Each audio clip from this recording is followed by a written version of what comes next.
I'm sure most of you use Instagram this day and age. Whether you have a big following or none at all, it's just something most of society uses. Apparently the app has over 1 billion active users, which I find insane. I had about 300 followers at the time this happened. I live in a rural town, so I guess that's a lot for people around us. We don't know a lot of people outside of our districts. One night watching a movie, my phone vibrated. It said a girl named Holly started following me on Instagram. So I opened up Instagram to check out her profile.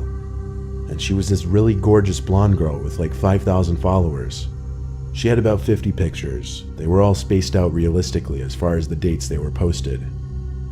Usually when I get followers like this, I'll check to make sure they're actually legit. She got like 600 likes per picture and a bunch of comments from guys I assume she didn't even know, leaving hearts and drooling emojis and whatever. Then, I kid you not, as I was going through her page, before I even followed her back, she DM'd me. She said, "Hey, I honestly don't do this a lot, but I thought you're really cute."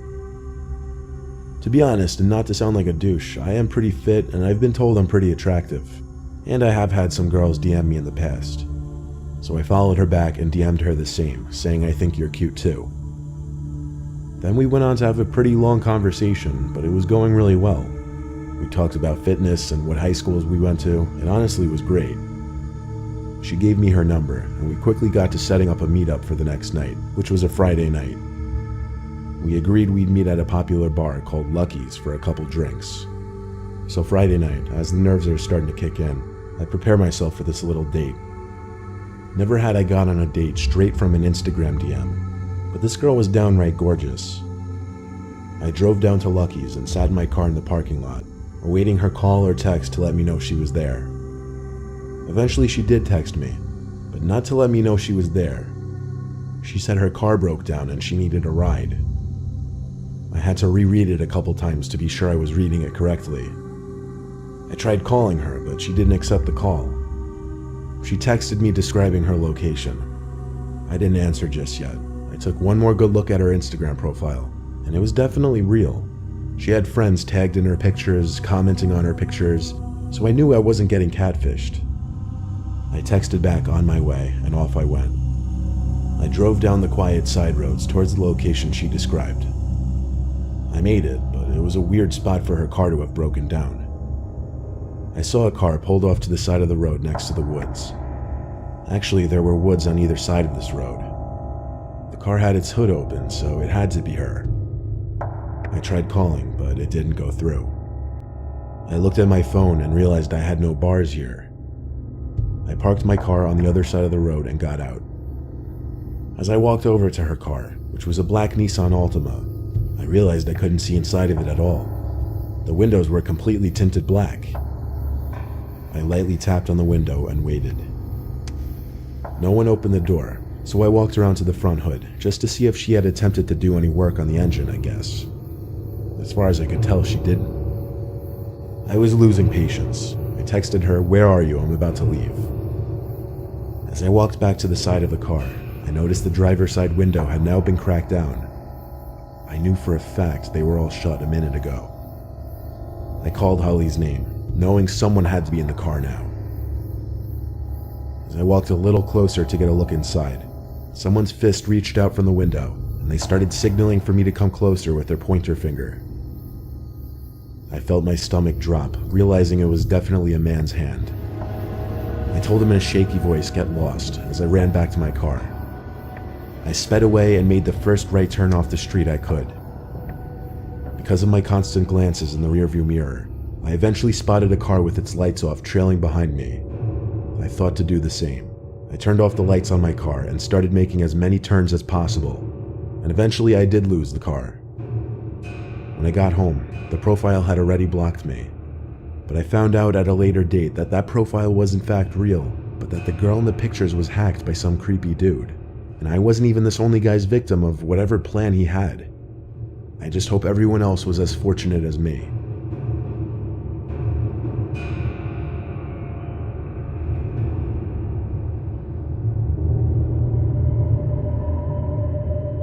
I have an Instagram account with 1,100 followers. I had it set to public so anybody could come onto my page and look at my pictures, like them, and comment on them. So oftentimes I'd get people I didn't know liking my pictures and commenting on them. But one person stood out from the rest. I remember his first comment on one of my photos. It was a beach picture with one of my friends, so I was wearing a swimsuit. I had like 11 comments on it, but one of them was from somebody I didn't know. It was 3 flame emojis. I clicked the man's profile. He had 3 pictures, 80 followers, and he was following over 200 people, including me. All 3 of his pictures were of him, selfies, which didn't look right given that he looked like he was 40 or 50. I didn't mind though, it's expected to happen to a certain extent. However, after that photo, it started becoming a thing where the man would just comment on every new photo I posted. One comment just said hot. This one was a little creepier, honestly. But then 2 days later, after posting my next picture, the man didn't comment this time. Instead, he sent me a direct message. It said, "Hey, I just wanted to tell you that you're beautiful, even though I'm like 30 years older than you, LOL. I responded, LOL, thanks, which I'm surprised I did. Most people would have probably ignored it. He got back to me with, I would kill to meet a girl like you. I replied 10 minutes later with thanks, hoping he wouldn't say anything else. But he got back to me with, maybe one day I'll meet you, ... LOL. I didn't reply to that one.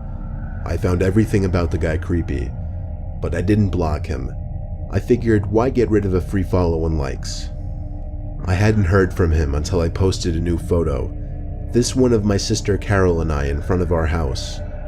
The man commented quickly on the photo, saying, "You and your sister are so cute." Now it was becoming too much for me, so I removed the comment and blocked him. Later in the day, Carol and I were home alone. I was in the bathroom doing my nails, getting ready to go out. I noticed a car I didn't recognize pull up in front of the house through the window. But only the front. The rest of the car was covered by the bush that separates our front yard from the neighbors. The headlight shut off, but I didn't see anyone step out of the car. I took note of this only because we're on a dead-end block, so we don't get any through traffic. I shut the blind just because I was on full display. My sister was in her room on her laptop when the time came for me to leave. I didn't bother saying goodbye. Usually we just text each other that we're going out anyway. I went to my car, looking at the mysterious car, which revealed to be a Maxima. The tinted windows mixed with the darkness of the night made it impossible to see inside of it. I got in my car, did a 3-point turn, and drove down the one-sided street to the nearest main road. I went to a social gathering at a friend's house. I wouldn't call it a party, but a decent amount of drinking went on. I cut myself off a little early since I knew I had to drive, but still, I'll admit, and I don't condone this kind of behavior whatsoever, I was pretty tipsy when I was driving home. It was only a 5-minute drive though. I pulled up to my house, and the first thing I noticed was the Maxima still parked out front. I needed to know whose car was that. I passed it slowly, but still couldn't see inside of it. I parked and texted a few friends that I got home safe before stepping outside and walking up to my house. I was eyeing that car parked out front all the way up to the front door, where I dropped my keys, at which point, for whatever reason, I was too scared to bend over and look for them. Instead, I rang the doorbell like 5 times so my sister would answer quickly. She never answered the door though, so I was forced to get on my knees and look for the keys. They actually landed right on the doormat. I opened the door and went inside pretty swiftly, taking one last look at the Maxima before shutting the door. It was past midnight, but my sister was usually still up this late, so I dizzily but quietly walked up the stairs and down the hall towards her door. And oddly enough, it was wide open, but the lights were out. Maybe she went out for once. I crept into the room, and my heart skipped a beat as my mind tried to put together the faint noise I was hearing. It took me a while to realize it was a whisper. The whisper of my sister. It was coming from the closet. The closet was cracked open, and I saw my sister peeping her eyes through the crack. She was visibly shaken and appeared to be crying. I knelt down next to her and opened the closet all the way, whispering, "What's going on?" She didn't say anything though. She just kept putting her finger on her lips, telling me to be quiet. I tugged at her arm to pull her out of the closet, and when she was out, I pushed the closet shut quietly. This revealed my sister's room again, as well as somebody clear as day standing direct center in my sister's room. I don't know if he was facing us or not, but that didn't matter because we both wailed as we ran together. I felt the vibrations of the man stomping close behind us. We went straight for the car. I was able to lock the doors without even a second to spare before the man chasing us tried the door handle. When he realized it was locked, he started bashing at the window with his shoulder, all while my sister was screaming and wailing, making the matter worse. Through the intensity of the situation, I still was able to make the connection. It was the same man who had been stalking me on Instagram. I had to do a 3-point turn, but all the while I was honking the horn to get as much attention as possible from the neighbors. I think it worked because he got into his car, which turned out to be the Maxima, and did a 3-point turn as well. At first we thought he was tailing us, but instead he booked it past us and down another street to never be seen again. At that point, we just turned around and went back to the house. I called our parents and then the police. The police were able to find out how the man broke in, through an upstairs window. He climbed up a ladder onto the awning and boosted himself up to the windowsill. I told the police about how he was stalking me on Instagram and must have somehow found my address when I posted my most recent picture with my sister, which included my house number.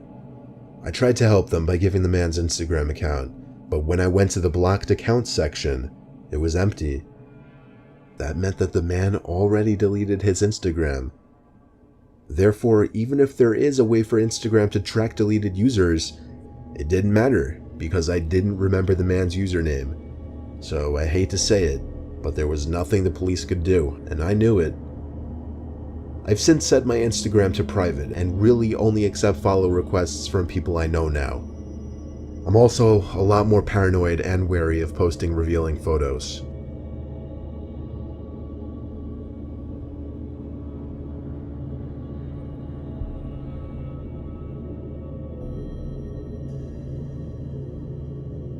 I came across something recently that has been freaking me the hell out. Before I get into my discovery, let me just get into a little backstory that makes the discovery even more disturbing. For the past few weeks or so, on several occasions, while either trying to sleep in my bed or doing something in my room with a light on at night, I would hear a single, faint yet audible tap on my window. I hardly want to call it a tap, because none of the sounds really resembled an intentional tap. It sounded more so like something accidentally being scraped or pressed against the glass very briefly. At first I thought it was just bugs flying into the window, but as the same sound kept happening at least 2 or 3 times a week, I started to get freaked out by it. So I told my dad, and he of course told me it's nothing, probably just bugs like I initially thought. So nothing happened for a few nights. But then, I got a text from a friend. Well, not a friend, just some guy I used to have a class with who somehow coerced me into giving him my number. He said, "Hey, I don't know if you remember me. We used to have a class together. I just wanted to let you know about this. I stumbled upon it by accident, and if you're unaware of it, that's pretty disturbing." Then he added a link to the bottom of the message. I pressed it, and it took me to an Instagram page.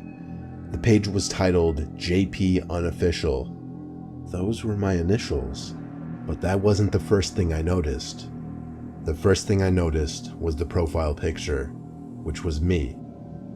And then the 45 pictures uploaded to that account were all of me. They weren't like pictures that I took though, they were all candid. I mean, like, they were pictures I never even knew were taken. Some were of me at the beach, some were of me sitting in my car, but the newer ones got even weirder. Some were of me in my backyard, and then the worst ones were the most recent. There were pictures of me in my room, taken from outside my window.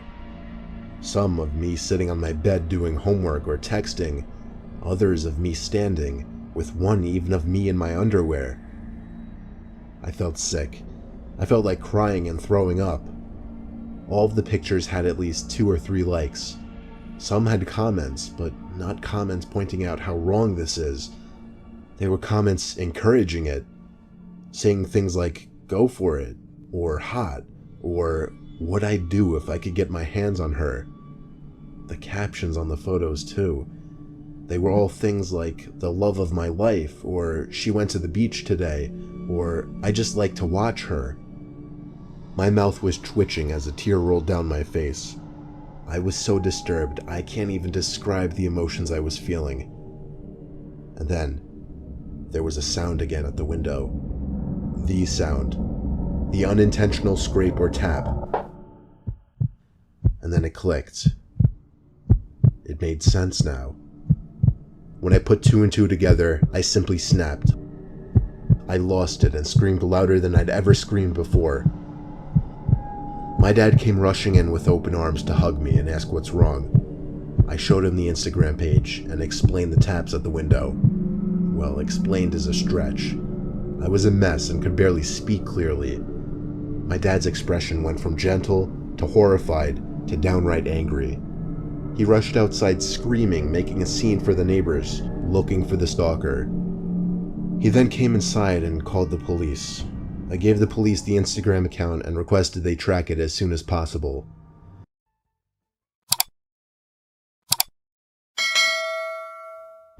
Law enforcement put the request into Instagram. By the time it was received, the account was deleted, but it didn't matter because Instagram was still able to recover the info, and the usage was traced to an old iPod Touch. Unfortunately, the device was untraceable.